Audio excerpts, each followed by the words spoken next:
Hey everyone, I am Mike of Mike and Play, and welcome to the challenge of figuring out Nemona's true team in Pokemon Scarlet and Violet. Now, there have been many theories about everyone's favorite rival, excluding Arvin, sorry, weird cough there, in Pokemon Scarlet and Violet, the battle-obsessed Nemona, who is already a champion by the time the player character actually meets her. She's not just a champion, she's a record-making champion, and everyone in the region recognizes her as the strongest trainer. Now, there have been many theories along the way as to what Pokemon she actually used to earn her first championship. Most of this is based around the fact that she never actually shows us her real team throughout the game. She builds a brand new team with which to challenge the player, her ultimate rival, throughout the game, and we never actually see what came before. Well, maybe, depending on how this video turns out for you and your opinions. Now, during the game, she comes up with a new team that she builds along the way. We see her catch them, sort of, and at least raise them up from low levels into powerhouses by the end. This new team consists of the starter Pokemon she gets from, well, Headmaster Clavel that the player didn't pick, that's actually weak to the player, along with Palmot, Goodra, and Lycanroc.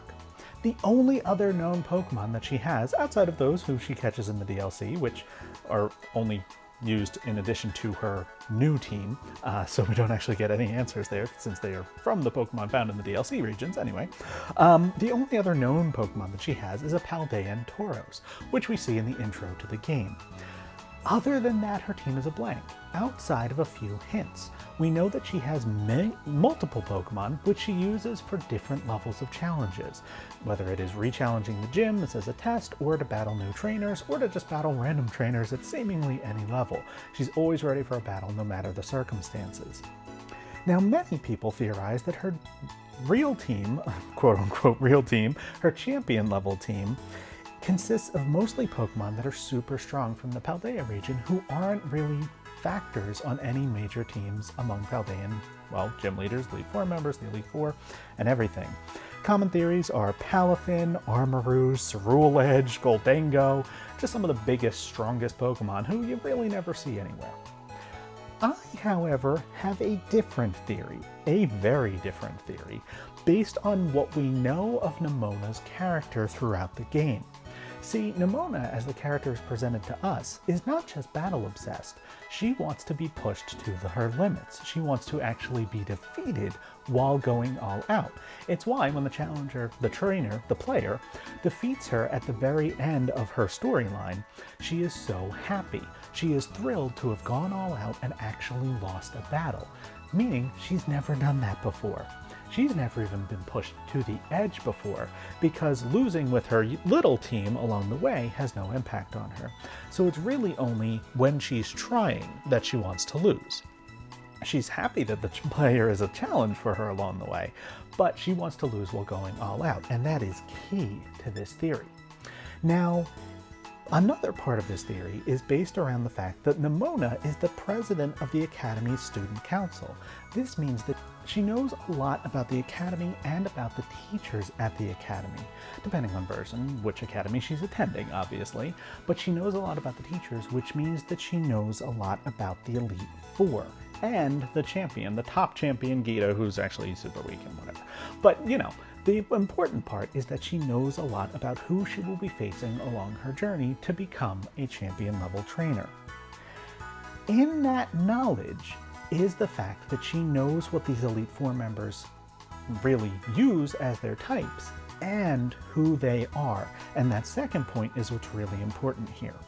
Larry, the third member of the Elite Four, aka the third strongest trainer she knows she will face, is also, spoilers I guess if the whole video wasn't spoilers, is also the fifth gym leader. So by the time Nemona is going through the region challenging gyms and battling the fifth gym leader Larry, she knows it's not really gonna get any harder than this. And if she's been, as she is wont to do, stomping her way through the region up until that point, well, Nemona might be trying to make things just a little bit easier on herself. Well, on her opponents, that is. She might be wanting to make things more of a challenge for her and her team. So my theory is that we do, in fact, see Nemona's true team throughout the game. We just don't realize it because it's the two Pokemon she adds in the final battle with the player in the story. Those two being the Dunsparce and Earthworm. I think that's her whole championship team. I think she took on the Elite Four with just two Pokemon. Now, there's reasons behind this. First, if she did defeat Larry, the 5th gym leader, and find it too easy, of course she knows now that even the 3rd member of the Elite Four is going to be too easy for her. So if she was using a full team of, say, 6, maybe after the 5th gym leader she said, what if I throw a Pokemon in the box? First of all, that'll mean that I'm ready to go against any trainer who's about the 5th gym level. I have an option for battling there, which suits her battle-ready, obsessive themes and personality traits. But it also means that the challenge would be a little bit more challenging for her. If she also then crushed the 6th gym leader without much trouble, then she drops another member and goes down to 4 and has another level of Pokemon ready to battle trainers of that level. If she goes down a further level after the 7th gym is no challenge, then she'd only have 3 left. And if the 8th gym proves to be no threat at all, then she'd be down to just 2. Now the 2 that she would pick would be obviously Earthworm, because since she knows the types of all 4 Elite Four members, she knows that Earthworm, with Steel typing and an immunity, not just an immunity, but actually an absorption immunity to ground type moves, is actually the perfect defensive counter against all 4 Elite Four members. So not only does she know that she'll have an option there, well, that she'll have a defensive option there, but she knows that, they can't really do anything to her. In addition, she would go with the Dunsparce because, drumroll, the Dunsparce is her starter Pokemon, her true starter Pokemon. She never got a Pokemon from the Academy, and Dunsparce is actually found right around the place where she has her home in the game.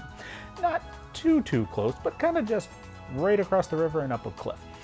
It's the closest Pokemon that we know that she has, and that isn't based on her new team, to where she lives. So in theory, the Dunsparce makes sense as her starter.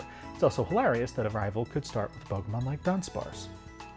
So I think that between the Dunsparce's versatility, Earthworm's terrific defensive capabilities, she could completely have taken on the Elite Four with just these 2 Pokemon. But I'm not just gonna theorize that. I'm gonna back it up. Welcome to the Nemona file of Pokemon Scarlet version with a Dunsparce and an Earthworm as her only Pokemon right now. Okay, she has more than that. I went through the whole game using a Nemona team. I caught Pokemon that, well, okay, only Tauros did I know that she would have. But I caught other Pokemon that I hadn't used yet in Scarlet and Violet and wanted to, and that I felt could be, well, deposited along the way. We had Spidops, a Pokemon right near her home. Veluza, a Pokemon who's just, well, it's a fish and it's found near water, and she lives near water, so why not? That kind of fit her theme. Arboliva, who's, well, I mean, Smoliv is just literally everywhere. And then, of course, the Paldea and Tauros that I know she has, that everyone knows she has. These Pokemon, as you can kind of tell by their levels, were deposited as she defeated each gym leader. They are also significantly stronger than the gym leader's ace Pokemon is, well, somewhat significantly stronger at least, because Nemona, being battle obsessed, would battle literally every single trainer that she saw, and that's what I did with this team. We battled literally every single trainer that we saw along the way, and, ended up a bit over-leveled in some places. All of these Pokemon, by the way, swept a gym leader somewhere during the journey. I mean, completely one versus the entire team took them on to make sure that, Nemona was destroying those she came up against. In addition, her 2 Pokemon remaining are kept at a level that is just below, what I think they'll need to be at to reach that cap of 65, which is the level these 2 are when the trainer challenges Nemona. I believe that will work, and that will show that, yes, The Elite Four can be defeated while her Pokemon don't exceed those level caps. Orthworm is one level up from the Dunsparce because he's in the slow experience category, and the Dunsparce is not. Now, for these two Pokemon, I want to be sure that you can see they were not, specially added.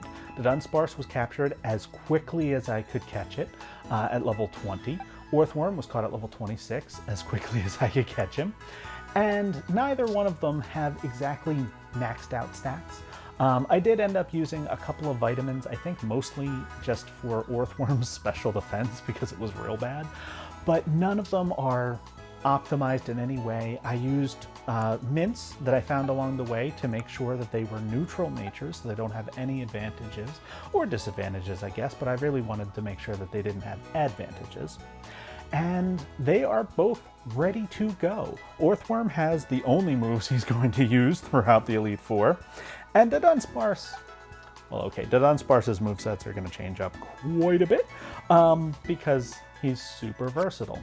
But I have the TMs ready for it. In addition, Nemona, going for the challenge, is only going to be using basically champion level items. She has 15 full restores, which is 3 per battle, because typically champions use between 3 or 4, and in later games it's mostly been up to 3 if they use any at all. She also has 4 revives for in case one of these two goes down against one of the Elite Four members, but only 4, so we can't abuse that. 8 max potions and 8 full heals, just so that both of these two can get back up to full health at the end of every single round, and then all of the ethers and elixirs. And no other healing items do we have. We are going for the full-on challenge here.